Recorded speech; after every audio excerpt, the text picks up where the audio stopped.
রাধে রাধে। শ্বশুর বাড়িতে মেয়েদের কাজ করতে হয়, এটা নিয়ে মেয়েদের কোনো দুঃখ নেই।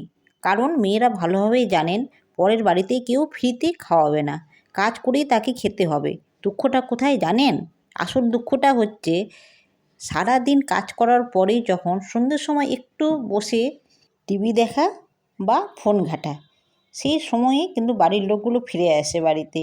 আর এসেই তখন বলে, কী এমন কাজ করো, তোমরা তো বসে বসেই দিন কাটাও। আর বাইরে গিয়ে দেখো ছেলেদের কত চাপ, কিন্তু জানে না মেয়েদের সারাদিনে একটা সংসারে কতটা কাজ থাকে।